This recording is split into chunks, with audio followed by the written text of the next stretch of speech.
All right, guys, welcome back finally. So last week we had a pretty busy week. I'll get into more of that here later. But right now I'm out here before it gets too hot. And as you can see, it's already hot. So I want to get this done before it gets any hotter. And what I'm doing is, yesterday I built one of my hoop houses for my giant pumpkins.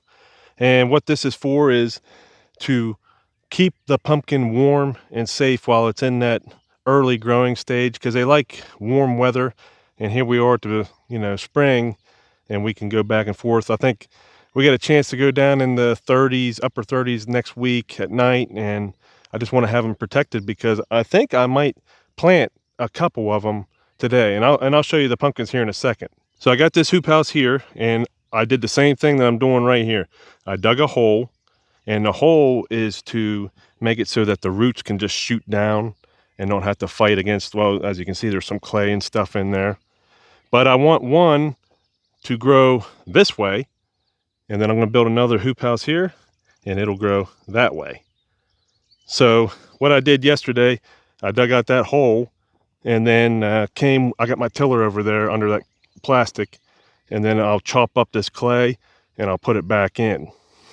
Now, a lot of guys will put soil heating cables down in here before they cover it back up. I have them, but I've never done that before.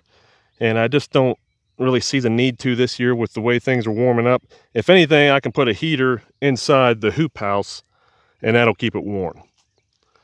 But yeah, want to get this done because this is our last really hot day up in the 80s.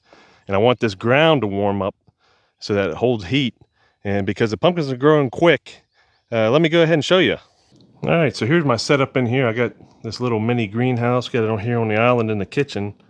And then here are my plants. So these three right here are 7 days old.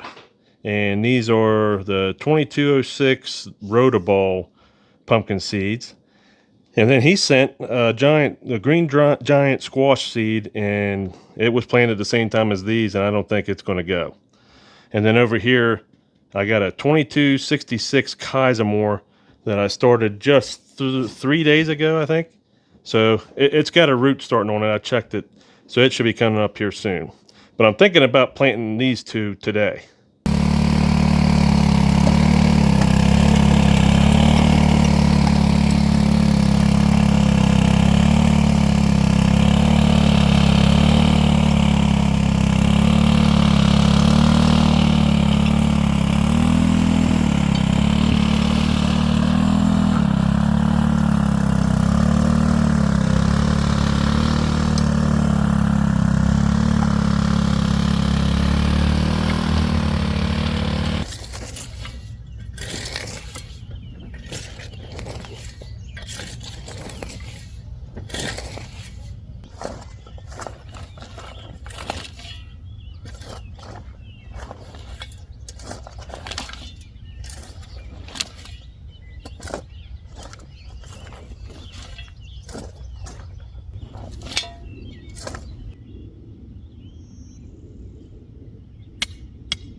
All right, so I finally got these hoop houses up. So now the ground's warming up, and I don't think I'm going to plant them today. There's a couple more things I want to get first before I want to mix in with the soil before I put them in the ground.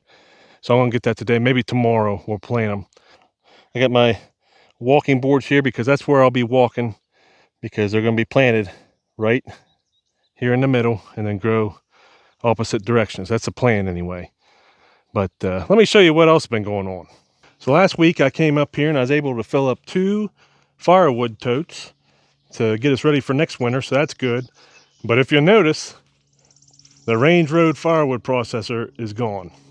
So I think it was our last video I was talking and using the firewood processor, and I told you guys that it was going to be up for sale. And GWP Equipment Sales, Dakota and Gary, they were offering it at a discount, and any of you could buy it. So what ended up happening was one of my buddies from work, him and his dad, ended up buying it, and they came last week and picked it up. So that's where that's at now. But Dakota told me that this summer they plan to send me some hay baling equipment, and we'll be using that here. So we're not done with the Range Road equipment yet. And I'll tell you, even though the firewood processor is gone, one day I'm going to have one of them.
So I left the farm and came up here to deliver some hay to my sister and my brother-in-law. And what they're doing right now, they rented an excavator. And as you can see down here, they're trying to expand their front yard and also trying to build a little pond. And they let me run that excavator for a little while, and boy, was that fun.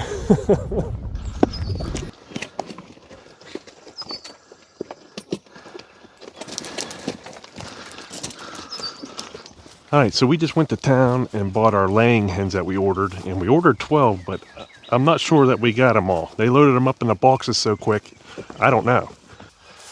They loaded them up really fast. Now we're gonna put them in the coop. That way they get used to that coop.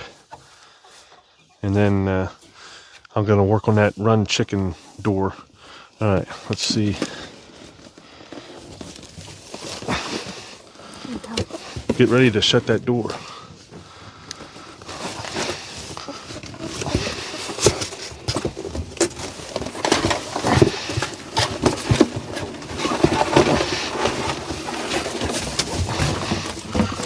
Okay, so there's 5 there. That's good. 1, 2, 3. Now, how much were these this year? $12.95. $12.90. Okay. Now, when we first started doing this, I think it was around $8.95, wasn't it? Yeah, Something like that. 8 or 7. But I think you save money doing it this way instead of raising them by chicks. And then, you know, with chicks, you usually lose a couple too. So we've been liking doing it this way. How many is that? 12. It's 12? That's 12. I can't believe it. I didn't think they had. Yep. All right. Yeah, so we'll go ahead and let them stay in there while I go work on this door. So this has been a really good door for us. This run chicken door. It's a lot better than that lady's first chicken coop door that I used to have. It just kept busting the fuse every year. After winter, it would do it. And I just got tired of it. So I bought one of these, and we've had this thing for at least 2, probably 3 years now. I know the batteries are dead. That's why I'm taking this motor off. That's what it looks like inside. Get that clip to hold the batteries. Okay, it only takes 2.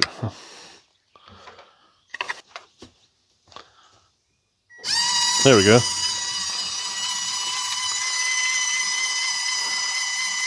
There we go, that's working. I'll just have to check that tonight. Hello in there. You guys can come out now.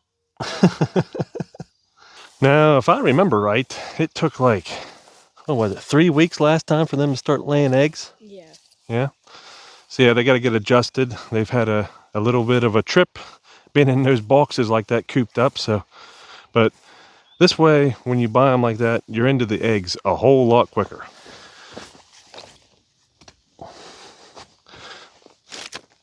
Open this up so we can work.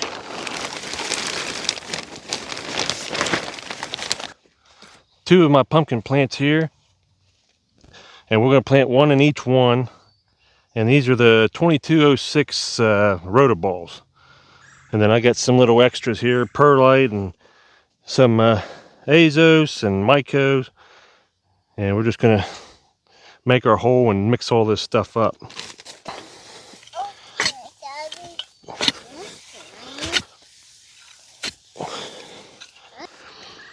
I'm going to put one right here. Yep.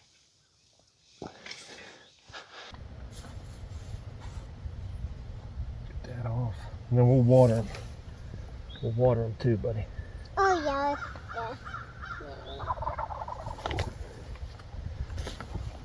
Okay. Oh, yeah, it's a water. 2 in the ground. Yeah. It's one of them. It's one of them. Nice and warm. There you go, buddy. Yeah. Thanks. You having fun? Give that some water. Yeah, tore that one up a little bit. Okay. And then we got this one planted. Give it some water. That one looks good. Yeah, then all again. Yeah, we're all done. Yeah, we're all done, aren't we, buddy? Yeah, so we got our first 2 pumpkin plants in the ground, finally. And now they can stay warm in these hoop houses. And then I'm going to let the other ones grow up even bigger. And I'm just going to see how they do compared to these ones. But, yeah, we got a lot to do now. We got giant pumpkins growing. We're going to have hay season coming soon. Things are getting busy, but that's good. That means more videos. But I'm going to call it quits on this one for this week. And hope you all enjoyed it. And if you did, subscribe to the channel if you want. And until next time, thanks for watching.